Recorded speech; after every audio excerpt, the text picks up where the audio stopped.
గాంధీ భవన్ కు పోటెత్తారు ఎంపీ వర్గ ఆశావాహుల దరఖాస్తులు. అలైవంగా 17 పార్లమెంట్ నియోజకవర్గాల నుంచి 200కు పైగా అప్లికేషన్లు కూడా వచ్చినట్టుగా తెలుస్తుంది. సాయంత్రం గడువు మూసేసరికి భారీగా అప్లికేషన్లు కూడా వచ్చే ఛాన్స్ కనబడుతుంది. అదేవిధంగా ఆశావాహులతో సందడిగా మారింది గాంధీ భవన్ అంతా కూడా. దీని గురించి మరింత సమాచారాన్ని మా ప్రతినిధి హైదరాబాద్ ప్రతినిధి హరీష్ అందిస్తారు. హరీష్, చెప్పండి, ఎంపీ టికెట్లకు సంబంధించి అప్లికేషన్స్ ఎన్ని వచ్చినాయి? గాంధీ భవన్ మొత్తం కూడా అక్కడ సందడి వాతావరణం నెలకొన్నట్లుగా తెలుస్తుంది. మీ దగ్గర ఉన్న విశ్లేషణ చెప్పండి. లక్ష్మీనాగ్, ఏదైతే కాంగ్రెస్ పార్టీ సంబంధించి కూడా దరఖాస్తుల పోటాపోటీ కొనసాగుతుంది. ఏదైతే ఈ రోజు చివరి రోజు పార్లమెంట్ సెగ్మెంట్లకు సంబంధించి కాంగ్రెస్ పార్టీ దరఖాస్తులు కోరిన నేపథ్యంలో అంటే 4 రోజుల నుంచి కూడా దరఖాస్తుల ప్రక్రియ కొనసాగుతూ వస్తుంది.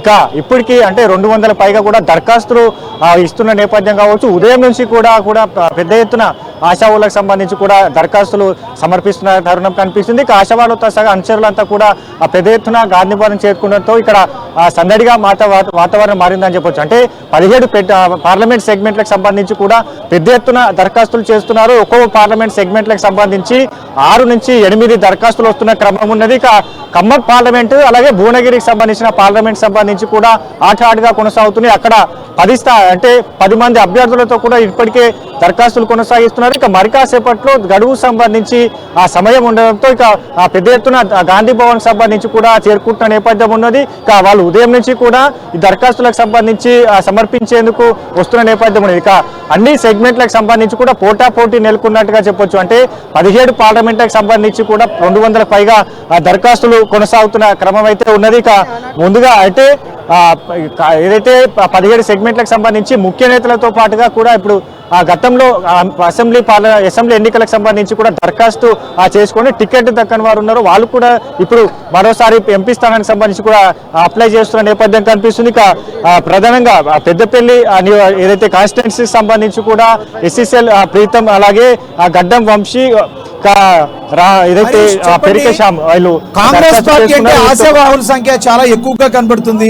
మరి వచ్చే అప్లికేషన్లు ఎక్కువగా ఉంటే అక్కడ ఉన్న స్థానాలు మాత్రం 17 వరకే ఉన్నాయి. దానిలో కొన్ని ఆల్రెడీ రిజర్వ్డ్ అయిన ఉంటాయి కూడా తెలుస్తున్నాయి.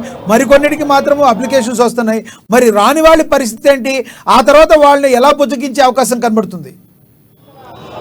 అంటే ఇప్పటికే అన్ని పార్లమెంట్ సెగ్మెంట్లకు సంబంధించి కూడా దరఖాస్తులు వచ్చాయి. ఇప్పుడు హైదరాబాద్కి సంబంధించి 2 దరఖాస్తులు వచ్చిన నేపథ్యం కావచ్చు.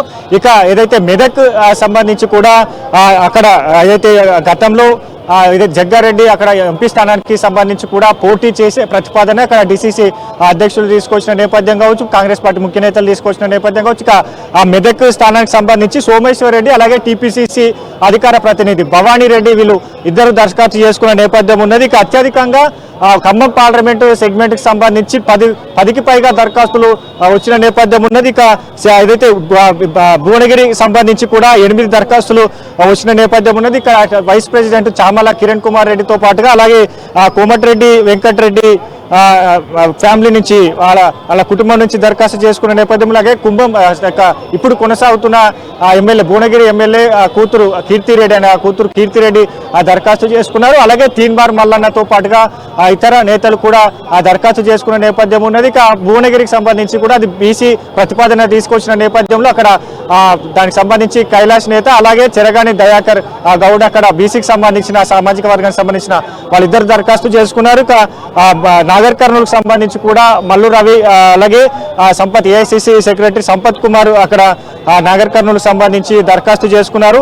ఇక ఏదైతే మల్కాజ్గిరికి సంబంధించి కూడా సినీ నిర్మాత బండ్ల గణేష్ అలాగే దిలీప్ కుమార్ ఇక సర్వే సత్యనారాయణకు సంబంధించి కూడా 4 నియోజకవర్గాలకు సంబంధించి ఆయన దరఖాస్తు చేసుకున్నారు. ఇక మల్కాజ్గిరి సికింద్రాబాద్ పార్లమెంట్తో పాటు మరో 2 పార్లమెంట్లకు సంబంధించి సర్వే సత్యనారాయణ దరఖాస్తు చేసుకునే నేపథ్యం ఉంది. హరివర్ధన్ సంబంధించి కూడా మల్కాజ్గిరికి సంబంధించి అక్కడ నియోజకవర్గానికి దరఖాస్తు చేసుకున్నారు. ఇక మరోటి అయితే మల్లారెడ్డికి సంబంధించి తన కుమారుడికి ఎంపీ స్థానాన్ని కోరుతారని కూడా వార్తలు వస్తున్నాయి. మల్లారెడ్డికి సంబంధించి కూడా కాంగ్రెస్ పార్టీలోకి వస్తారన్న వార్తలు వినిపిస్తున్న నేపథ్యంలో దానికి సంబంధించి మరిగా అంటే ఎట్లాంటి వాళ్ళ అనుచరులు ఏమైనా దరఖాస్తు చేస్తారా లేదంటే నేరుగా అక్కడ మల్కాజ్గిరికి సంబంధించిన ఆ సీటును కట్టబెట్టడానిపైన కూడా సిసి సమావేశం తర్వాత తెలిసే అవకాశం అయితే ఉన్నది. ఇక ఖమ్మంకి సంబంధించి ఇప్పుడే కాసేపటి క్రితమే బట్టి విక్రమార్క సతీమణి మల్లు నందిని దరఖాస్తు చేసుకున్నారు.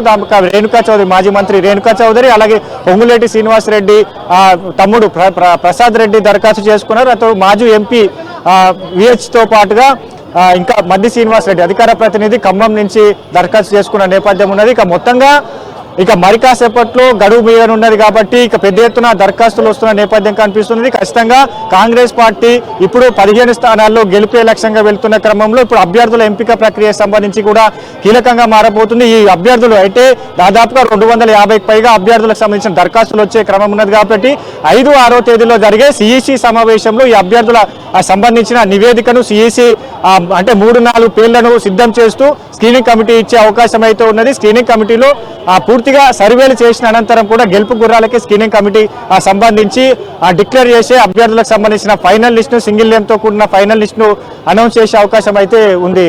లక్ష్మీనాథ్ అయితే చెప్పండి, ఇప్పుడు ఏదైతే భువనగిరికి సంబంధించి సీటు ఉందో దానికి సంబంధించి కోమటిరెడ్డి వెంకటరెడ్డి రిలేటివ్స్కి ఇవ్వాలని ఎలా అనుకుంటున్నారు? అదేవిధంగా కాంగ్రెస్ పార్టీకి నేను వర్క్ చేస్తున్నానంటూ గత కొంతకాలంగా వర్క్ చేస్తున్నానంటూ అక్కడ ఆశావాదులు ఉన్న మల్లన్న కూడా ట్రై చేస్తున్నారు.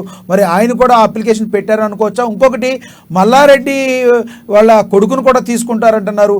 అంతకుముందు మల్లారెడ్డి ఎన్నోసార్లు డైరెక్టర్ రేవంత్ రెడ్డిని పైనే తొడగొట్టి ఛాలెంజ్ చేసినవి ఉన్నాయి. ఇలాంటి టైంలో మల్లారెడ్డిని తీసుకునే వాళ్ళ కొడుకుని తీసుకునే అవకాశం ఉందంటారా?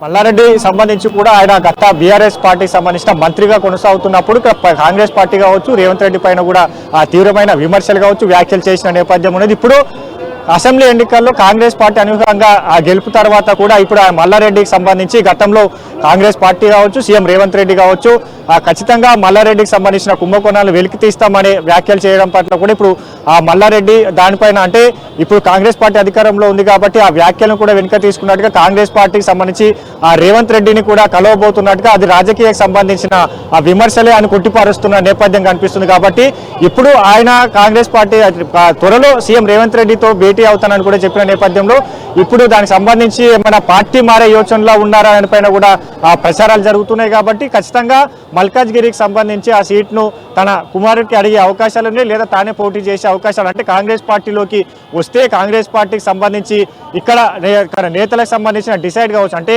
బీఆర్ఎస్ మంత్రులు కావచ్చు, ఎమ్మెల్యేలు కావచ్చు ఖచ్చితంగా కాంగ్రెస్ పార్టీలోకి తీసుకోబోము ఇప్పుడు కొనసాగుతున్న ఎమ్మెల్యేలను కూడా కాంగ్రెస్ పార్టీ ఖరాఖనే గతంలో చెప్పిన నేపథ్యం కావచ్చు. వీటన్నిటిని దృష్టిలో ఉంచుకొని తదుపరి అంటే దాన్ని ఏఐసీసీ నేతలు కావచ్చు, పీసీసీ సమావేశంలో కూడా దానిపైన నిర్ణయం తీసుకునే అవకాశం అయితే ఇక భువనగిరి సంబంధించి తీన్మార్ మల్లన్న గతంలో ఎమ్మెల్సీగా పోటీ చేశారు. ఇక్కడ ఏదైతే వైస్ ప్రెసిడెంట్ చామల కిరణ్ కుమార్ రెడ్డికి సంబంధించి కూడా తెలంగాణ ఉద్యమం నుంచి క్రియాశీలకంగా పనిచేస్తూ వస్తున్న నేపథ్యం కావచ్చు. ఆయన కాంగ్రెస్ పార్టీ నుంచి గత అసెంబ్లీ ఎన్నికల్లో కూడా టికెట్ అడిగి అక్కడ భంగపడ్డ నేత. ఇక మరోవైపు ఆయన టికెట్ ఖచ్చితంగా వస్తుంది ఆయన ధీమాతో ఉన్న నేపథ్యం అయితే ఉంది. ఇక భువనగిరికి సంబంధించి బీసీ ఓటు బ్యాంకు కలిగిన నియోజకవర్గంగా ఇక్కడ అత్యధికంగా బీసీ ఓటు బ్యాంక్ ఉంటుంది కాబట్టి ఇక్కడ బీసీ నేతను బరిలో దింపాలని పీసీసీ భావిస్తున్న నేపథ్యంలో ఇప్పుడు ఎట్లాంటి స్టెప్ వేస్తుంది, ఇక ఈసీ ఎట్లాంటి నిర్ణయం తీసుకునే దానిపైన కూడా ఈ నెల 5, 6 జరిగే సమావేశంలో ఇక్కడ భువనగిరి కావచ్చు, ఖమ్మం కావచ్చు, ఖమ్మం సంబంధించి సోనియా గాంధీ అలాగే ప్రియాంక గాంధీని పోటీలో దింపాలని కూడా ఇక్కడ పీసీసీ తీర్మానం చేసింది. కాబట్టి దా అంశం పైన కూడా మన ఏదైతే ఆ సిఈసి సమావేశంలో చర్చించే అవకాశాలు ఉన్నాయి. ఇక భువనగిరి, ఖమ్మం, ఇక మిగతా మల్కాజ్గిరికి సంబంధించిన ఇట్లాంటి ఏదైతే ఆ నియోజకవర్గాలు ఉన్నాయో పోటాపోటీ నియోజకవర్గాలు అట్లాంటి నియోజకవర్గాలు ఖచ్చితంగా సిఈసిలో సమావేశంలో చర్చించిన తర్వాత ఆ నిర్ణయం తీసుకునే అవకాశం అయితే ఉంది. లక్ష్మీనారాయణ. Thank you Harish.